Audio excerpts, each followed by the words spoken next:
en su vertiente historiográfica. El libro del profesor Cuño hace uso de una serie de vertientes historiográficas tales como la historia militar, es decir, el desarrollo de la guerra a nivel de la estrategia y de la táctica. Puntos que podemos ver con detalle en los capítulos número 5 y número 6. Hace uso también de las biografías en su vertiente moderna y podemos observar las fichas biográficas de oficiales realistas y patriotas. De manera tal que vamos a conocer cómo es que los oficiales del Ejército del Rey y de los que luego participan o trabajan a favor de la patria tienen un entrenamiento tanto en América como en Europa y han sido influenciados por, evidentemente, el contexto napoleónico, así como una serie de guerras desarrolladas en el continente americano. Es muy interesante ver en el libro cómo es que se trabaja una visión geopolítica muy interesante de las influencias de la guerra francesa, española, británica, pero al mismo tiempo también las expediciones como la de Morillo y el derrotero de algunos contingentes como el Numancia, que han tenido una evolución no solamente geográfica, sino también de su propia conformación. En ese sentido, me parece muy importante que el libro entra a desarrollar la vertiente de la historia social de la guerra para analizar qué significa una beligerancia en el sentido de una guerra total, de una economía de guerra planteada en diferentes territorios de América para involucrar a súbditos, reclutas, levas, exacciones, contribuciones y otro tipo de recursos. El doctor Justo Cuño hace también utilización de la historia política, es decir, analiza la cultura política en el sentido de las facciones y las decisiones que los oficiales fueron tomando en diferentes fases de la guerra. Me refiero concretamente al año de 1823 y 1824, porque él ya lo decía en su clásico libro El Retorno del Rey, que no podemos entender a la historia de la guerra en el sentido de patriotas versus realistas, sino que los propios patriotas tienen una serie de facciones que son los liberales moderados, radicales, al mismo tiempo que los realistas también plantean una serie de facciones que dañan la estructura y marcan una decisión en la guerra, como lo representa el caso de Olañeta, que el profesor Justo analiza de manera interesante. Hace uso también de la historia cultural y de la historia de las mentalidades, analizando la importancia de los periódicos. Me ha parecido muy útil revisar la utilización de ese tipo de fuente y cómo las verdades a veces dejan de serlo. Es decir, la información que se cuenta, por ejemplo, tras Junín, es una información a veces exagerada, ¿no? Es decir, el hecho de que los realistas han vencido y estas noticias a veces trascienden el Atlántico, llegando incluso a la península ibérica. Es también muy importante la parte en la que el profesor Justo se refiere al maltrato de los oficiales ayacuchos a su retorno a Europa. Ya lo comentábamos con el profesor Chust en el entretiempo en días previos, cómo es que, si bien es cierto, algunos oficiales, me refiero a los ayacucho, tuvieron una participación protagónica en la península ibérica, otros sencillamente fueron alejados de su intervención y su participación en los órganos oficiales del gobierno de España, ¿no? Concretamente al de Fernando VII. Y ya para cerrar mis comentarios, me gustaría destacar otros dos puntos a los que hace alusión el profesor Justo. El primero de ellos, un entendimiento de la guerra a nivel continental, es decir, vamos a ver en diferentes partes que tenemos una constante comparativa de lo que ocurre en Nueva Granada, de lo que ocurre en Quito, pero lo que ocurre también en el Alto Perú. ¿no? Entonces, en todo momento el discurso está conectado con este contexto general que me parece muy importante. Finalmente, me gustaría destacar cómo es que el profesor Cuño hace alusión a los rituales, ¿no? Los rituales de celebración, que por ejemplo en el año de 1824 tienen un asidero bastante interesante en espacios como Trujillo, la Corte Superior de Justicia, la Prefectura y otros espacios que involucran también al pueblo, ¿no? Y las celebraciones que se llevan a cabo en los entornos de las calles, por ejemplo, son un referente para las investigaciones que están pendientes de realizarse como las regiones. Finalmente, quiero destacar un punto no menos importante, que es el esfuerzo que ha representado la presentación del libro del profesor Justo Cuño en homenaje a las efemérides del Bicentenario. Creo que ustedes, los ayacuchanos, deben sentirse privilegiados de tener a un autor de la talla del postdoctor Cuño Bonito, y es un homenaje académico en estas fechas tan importantes. Lo digo por una cuestión que lo voy a comentar. Desde la Universidad Nacional de Trujillo y también desde la Pedro Ruiz Gallo, y acá la doctora Rosas Lauro podrá dar fe de ello, hubiésemos querido tener este privilegio de tener al doctor Cuño y no ha podido ser.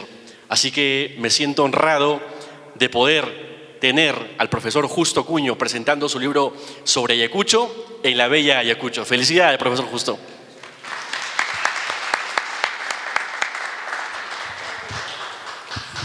Muchas gracias. Bueno, quiero iniciar mi intervención empatando con lo que Frank acaba de decir. Un libro, bueno, cuando conversamos con Claudia Rosas de la Pontificia Universidad Católica del Perú sobre la organización de un evento sobre las batallas de Junín y Ayacucho, que es el evento que precedió a este congreso y que culminamos anteayer aquí en Ayacucho. Cuando conversamos con ella sobre sobre la organización de ese evento, Claudia me comentó que el doctor Justo Cuño Bonito había publicado un texto sobre la batalla de Ayacucho, que iba a estar en Perú y que el evento sobre las batallas de Junín y Ayacucho era el marco perfecto para la presentación de este texto. Y yo agregué, pero también tiene que presentarse en Ayacucho, porque un libro sobre la batalla de Ayacucho tiene que presentarse en Ayacucho. Y para hablar sobre la batalla de Ayacucho hay que ir a la Pampa de Ayacucho. Y el domingo estuvimos con Justo Cuño, con Frank, con Rabinovich, con todos los amigos que vinieron para el evento con la Universidad Católica y que se han quedado para este congreso sobre las independencias americanas en la Pampa de Ayacucho. Y visitamos no solamente la zona reservada para los turistas, que son las inmediaciones al obelisco, sino que nos fuimos hacia el fondo, hasta el pie de monte del Cerro Condorcunca, y notamos con exhaustividad los accidentes geográficos que en cierta medida nos ayudan a comprender por qué un poderoso ejército no tan poderoso tampoco, por qué un ejército de 7,000 combatientes aproximadamente fue derrotado, pese a que contaba con una ubicación estratégica adecuada. Entonces cumplimos un viejo anhelo. No solamente un congreso, 2 congresos en verdad. No solamente 2 congresos sobre la batalla de Ayacucho y las independencias americanas, se viene un 3er congreso para este año, pero eso más adelante. No solamente 2 congresos sobre la batalla de Ayacucho y las independencias americanas, no solamente publicaciones sobre la batalla de Ayacucho, sino también la presentación del libro del doctor Justo Cuño y de todos los libros que se están publicando sobre la batalla de Ayacucho en Ayacucho. Dentro de unas horas presentaremos un texto que con Claudia también hemos publicado sobre la batalla de Ayacucho. Hace un rato acabamos de presentar el texto de Natalia Sobrevilla, también sobre la batalla de Ayacucho, y mañana volveremos a presentar el texto editado por el vicerrector de la Universidad, Ranulfo Cavero, sobre la batalla de Ayacucho. Ahora, ¿cuál es lo interesante de este libro? A guisa de repetir en algo los comentarios que hicimos en Lima. ¿Cuál es lo interesante de este texto? 3 cosas. En primer lugar, hay una descripción de la batalla de Ayacucho y hay un estudio, en el texto del doctor Cuño hay un estudio sobre la batalla de Ayacucho, pero es solamente una parte de un capítulo y de varios capítulos que sí hablan sobre la guerra de la independencia. Es decir, la batalla de Ayacucho como parte de un proceso diacrónico, es decir, con un proceso que está en constante movimiento y transformación y un proceso de guerra además, un proceso diacrónico al que le llamamos las independencias americanas. La batalla es un punto en ese proceso diacrónico, en esa descripción del proceso diacrónico.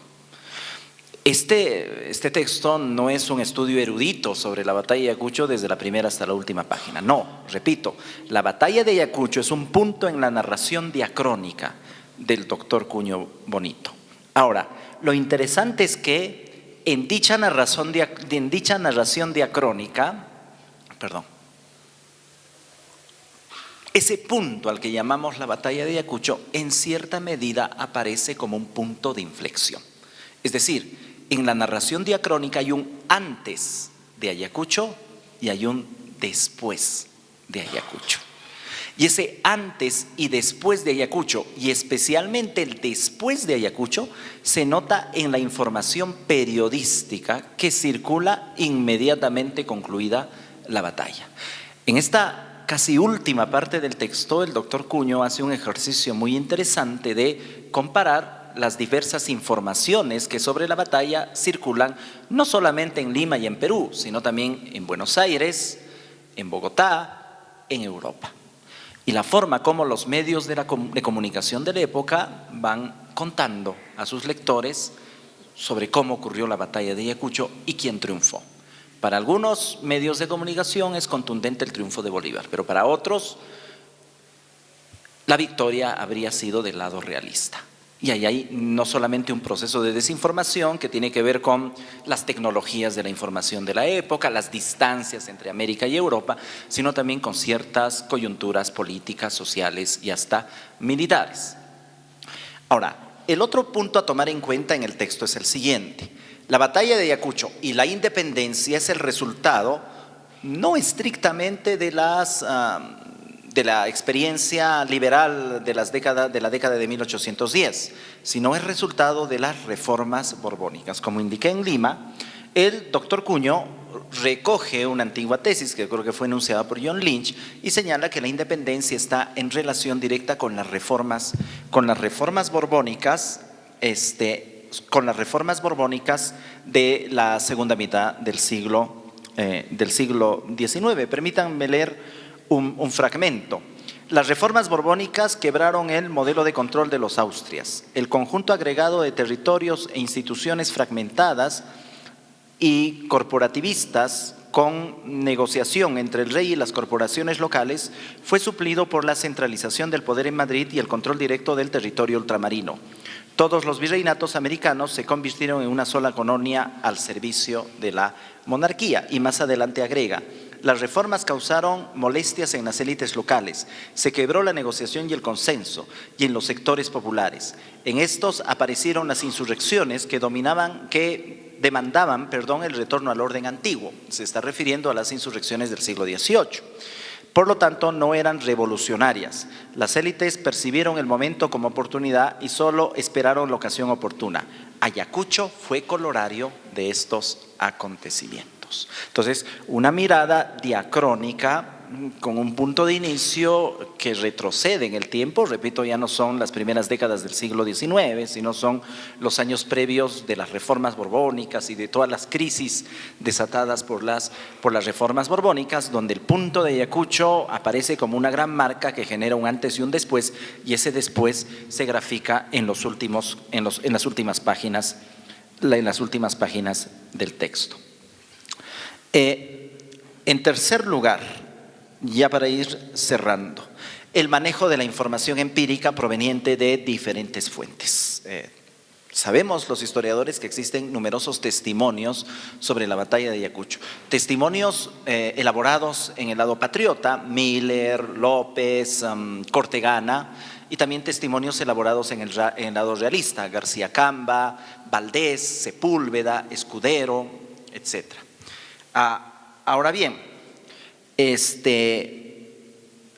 En el texto no solamente se utilizan estos testimonios que son clásicos en cualquier trabajo sobre la batalla de Ayacucho, sino también diferentes fuentes que pueden ser consideradas como anónimas.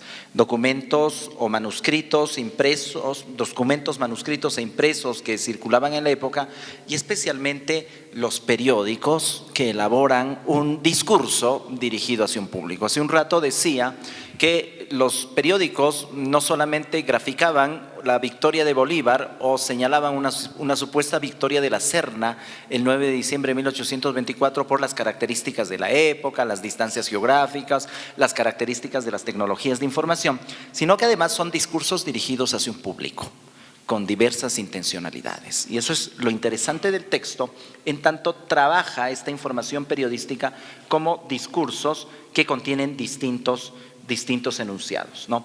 Así, por ejemplo, los periódicos en Buenos Aires informan la victoria de Bolívar, pero en España informan sobre una supuesta derrota del ejército patriota y hasta la ficticia muerte del libertador o su captura. En tanto, y eso también es interesante, y de ahí la necesidad de ver a Ayacucho no solamente desde el lado peruano y americano, sino también desde el lado español. Ayacucho coincide con un periodo de crisis en España, con un periodo de conflictos políticos, en tanto está terminando el experimento liberal, viene nuevamente el absolutismo, pero continúan los conflictos políticos entre liberales y absolutistas en la península ibérica.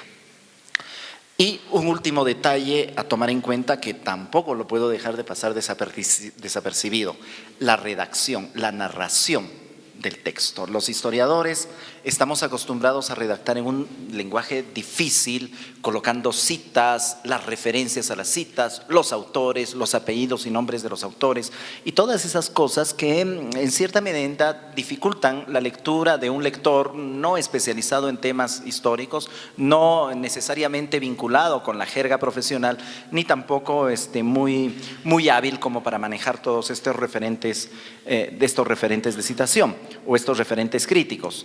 Pero en el caso del texto del doctor Justo Cuño, la narración es una narración muy bonita, muy interesante, con determinados giros, con determinadas figuras literarias, incluso con metáforas. Y creo que para que todos nos entiendan, voy a volver a hacer el experimento de Lima, para que todos nos entiendan, permítanme leer ya para terminar un pequeño fragmento. No voy a leer el capítulo de aquellos polvos, porque eso ya lo leímos en Lima, pero sí quisiera leer el primer párrafo del capítulo 1, que es el introito, esa manera de titular lo que nosotros comúnmente ahora llamamos introducción. Dice, capítulo 1, introito, en torno a la espuria fragilidad de la memoria. A las 8 de la mañana del pasado 9 de diciembre de 1824, la historia siempre es un relato del presente. Esa cuña en las primeras palabras. El imponente cerro Condorcunca, huaca sublime de los Andes universales, se sobrecogió. Él, que a sus más de 4.200 metros de altura siempre acostumbraba a dirimir su existencia entre la calma y la quietud, el cerro, observó a sus faldas un torrente de clamores, griteríos y vociferantes aclamaciones y amenazas. ¿Qué es eso? Esa es una marcha militar para que esté acorde con él. Él, que a sus más de 4.200 metros de altura siempre acostumbraba a dirimir su existencia entre la calma y la quietud, observó a sus faldas un torrente de clamores, griteríos y vociferantes aclamaciones y amenazas. Los perturbadores no llevaban hermosas grebas, ni la mayoría descendían de distinguidas prosapias cejipardas. En general eran hombres de la tierra, de una tierra generosa, de una tierra orgullosa, de una tierra milenaria.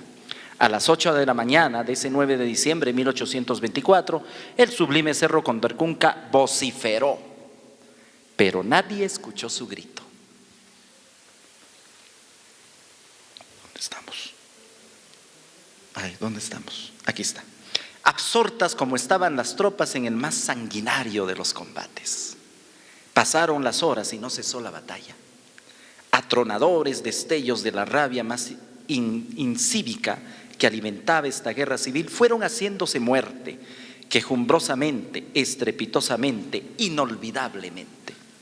Y a la 1 de la tarde, el silencio en Ayacucho, el rincón de los muertos. Suficiente. Muchas gracias.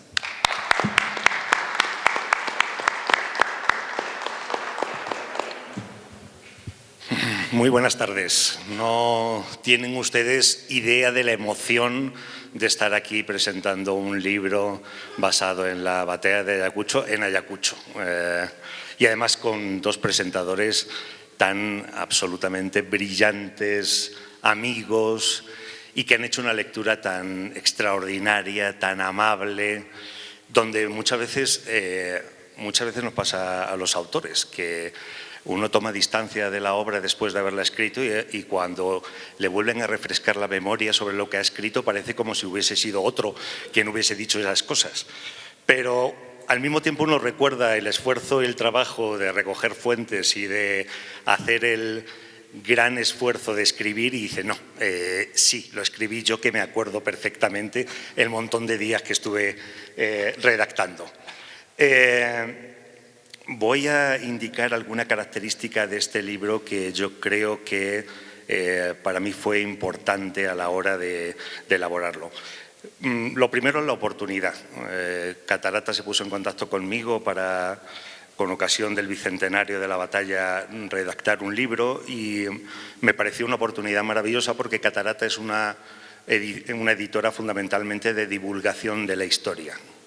No era algo, como decía Nelson, una obra científica dedicada fundamentalmente a los académicos y para la academia, sino fundamentalmente abierta para todo el mundo. Y me pareció una oportunidad más para que el ámbito académico salga de los estrechos lugares en los que nos encontramos habitualmente, salga de las universidades y cumpla con la función social que la sociedad nos tiene encomendadas. Mientras nosotros, yo se lo digo siempre a los estudiantes, mientras nosotros estamos aquí sentados elucubrando sobre lo que nos gusta, hay un montón de mujeres y hombres ahí en la parte de fuera que están trabajando y con sus impuestos hacen posible que nosotros estemos acá. Así que todo lo que hacemos nosotros debe ser un homenaje y además debe ser un trabajo que beneficie el desarrollo político, social y económico de las sociedades que hacen posible que nosotros estemos acá. Con lo cual, una obra de divulgación que traslade ese conocimiento a la sociedad me parece que es no solamente pertinente, sino además necesario. La batalla en sí es un acontecimiento absolutamente trágico, terrible, dramático, pero es un acontecimiento que se explica por una serie de antecedentes y que conlleva al mismo tiempo una serie de consecuencias. Y eso es lo que más me interesó, el análisis de los antecedentes que provocan la batalla y el análisis de las consecuencias. Meterme en la batalla en sí, además de que hay grandes especialistas como Nelson, iba a conllevar una escritura absolutamente interminable y siempre inconclusa. Porque si es verdad que hay un montón de memorias de actores que participaron activamente en el desarrollo de los acontecimientos, de la batalla en sí, desde Valdés, Miller, García Camba, López, un montón de actores que, por cierto, no escribieron inmediatamente después de la batalla, sino años después, y no tenían un dron, sino que estaban en un flanco y tenían una visión siempre parcial de lo que estaba aconteciendo en el campo de batalla.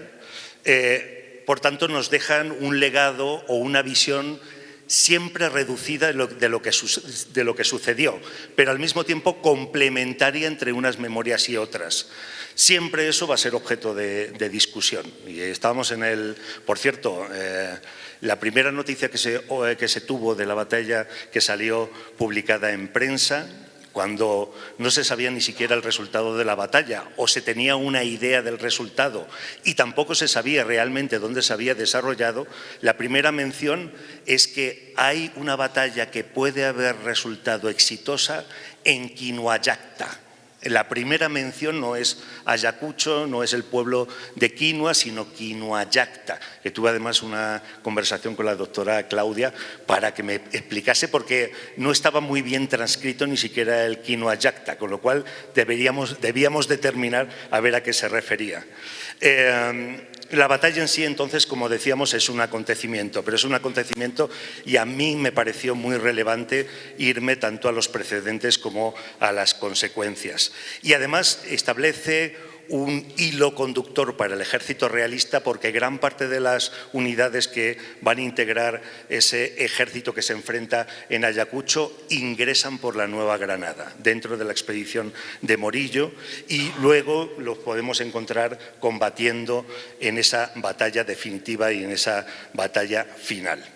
Y otra de las cosas que quería resaltar y que resalto en el libro y que les voy a indicar ahora en la lectura del prólogo, que me ha adelantado una parte ya Nelson, es la necesidad de, a través de la historia, de seguir construyendo una identidad compartida entre lo americano y lo español. Ni lo español se entiende sin lo americano, ni lo americano se entiende sin lo español. Lo comentaba anoche, además, con el representante cultural de la Embajada de España, y es algo que creo que tenemos obligación de estar transmitiendo constantemente. Además, como historiadores, pero además de historiadores como españoles, reconociendo esa aportación inestimable a nuestra identidad española, esa contribución fundamental que tenemos como españoles, pero al mismo tiempo con ese legado tan rico que nos ha dado América. Me van a permitir que termine leyendo o terminando de leer el prólogo que empezó Nelson, porque creo que define perfectamente lo que es el libro. Quise condensar en ese prólogo realmente las intenciones de la investigación que desarrollaba el libro. Con lo cual me parece muy pertinente, muy necesario trasladarles ese prólogo para que ustedes sepan realmente cuál ha sido definitivamente la orientación en el libro y cuáles han sido los temas de interés que yo he creído que han sido los más importantes a la hora de desarrollar la investigación. Y a la 1 de la tarde decía Nelson: el silencio, el silencio. En Ayacucho, el rincón de los muertos. Nunca la guerra civil de independencia fue tan sangrienta. La batalla fabricó más de 2.300 cadáveres en 5 horas de violento conflicto, del más hecatómbico de los sacrificios, 2.300 cadáveres que tapizaron de sangre las faldas del Condorcunca. Nunca una huaca fue tan bien servida y unos hermanos tan mal avenidos. La batalla cerró un conflicto civil de independencia que se había prolongado más de 10 años y que dejaba familias enteras divididas y regiones devastadas y empobrecidas. Y no solo era lo que dejaba, sino lo que se quedaba debiendo. Las nuevas naciones veían la luz con la pesada carga de la deuda externa, del deber negativo que ensombrecía el fúlgido y lúgubre nacimiento de la independencia, de la pobreza y subdesarrollo heredado y transmitido de generación en generación. Y sin embargo, la luz. El surgimiento de nuevas naciones supuso uno de los resplandores históricos por los que merece la pena escribir historia. Transita el historiador por la crónica más cruel, despiadada y truculenta del negro fatum que envuelve la vida de las mujeres y de los hombres y solo vive para buscar el resplandor de un momento tan fugaz como la efímera alegría que nos visita de vez en cuando. Lástima que la luz siempre surja de la oscuridad más tenebrosa. Surgieron así las naciones de América de la guerra más cruenta, del más terrible fratricidio que hubiera observado la humanidad. España, que es tierra violentísima, los fratricidios los resuelve con la desmemoria y la desmemoria teje nuevos fratricidios que vuelven a anidar en la desmemoria. Y en eso seguimos. También Ayacucho pasó a poblar la desmemoria hispana y también quedó encerrado su recuerdo en ese amplio ataúd que guarda la luenga memoria de los fracasos de esta nación. En el interior del ataúd están las vituallas con que se alimenta un cadáver que hace tiempo que no habita este mundo. Y también allí, en el tétrico féretro, se almacenan desordenadamente todos los recuerdos con que se nutren los diarios resentimientos que nos habitan. Al fondo, muy al fondo, está el recuerdo de todo lo americano. Para quienes no lo sepan, este recuerdo hace tiempo que se guarda en este sarcófago abisal que se cierra con llave, salvo en caso de necesidad. Su memoria solo se saca a veces de paseo para desempolvarla y denostarla suficientemente. Indignos americanos, inconstantes, resentidos, desagradecidos. ¿Acaso no tuvisteis la mejor de las razas, la mejor de las sangres, la mejor de las madres? Al fin y al cabo, más que un ejercicio de memoria, es un esfuerzo egolátrico para que la memoria convenientemente humillada vuelva al féretro de donde salió y el cadáver pueda seguir nutriéndose de más resentimiento y de más falsos imaginarios. De este modo no es de extrañar que los hermanos americanos fueran tan aborrecidos como los peninsulares que regresaron a su tierra después de la derrota. Una patria 100.000 veces derrotada e incapaz de acostumbrarse a su penoso karma de humillación por creer que la pírrica victoria en las batallas siempre ha sido más que el sempiterno triunfo ajeno en las guerras. Y las guerras todas se perdieron, vaya que se perdieron. La sublevación de Buenos Aires de 1810 y la consecuencia pérdida del virreinato del Río de la Plata. La de Montevideo de 1814, la de Chile en Chacabuco y Maipú en 1817 y 1818, el desembarco de San Martín en Paracas en 1820, la independencia de Guayaquil y Trujillo también en 1820, la de México, Cartagena y la Nueva Granada en Carabobo en 1821, la del Reino de Quito en 1822 y, en fin, Junín y Ayacucho en 1824. En el ataúd, sin embargo, se guarda la memoria fresca, viva y resplandeciente de los que desde Madrid, sin haber pisado territorio americano, siempre tenían la solución oportuna, la más conveniente, la más provechosa, la más certera.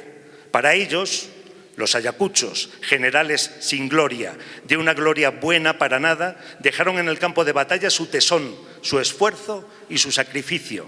¿Cómo imaginar que en España les diría que allí también habían dejado su honra? El 9 de diciembre de 1824, a las 8 de la mañana, bajo el Cerro Condorcunca, se libró la batalla más terrible de la Guerra Civil de Independencia Latinoamericana. Las tropas realistas, abandonadas de todo socorro, olvidadas por todos sus protectores y perdidos todos los territorios, libraron la última batalla con sus hermanos andinos y contra sus hermanos americanos. Solo el Alto Perú y Chiloé permanecían afectos a la causa realista, pero en el Alto Perú un contumaz absolutista se empeñaba en combatir al tiempo a sus hermanos americanos, a los europeos y a la razón. Porque la guerra no era solo civil contra lo americano, sino también civil contra lo peninsular. La historia que les contamos transcurre entre un duelo a garrotazos y esa de las dos Españas que aún hoy nos hiela el corazón. Prepárense para sufrir. Muchas gracias.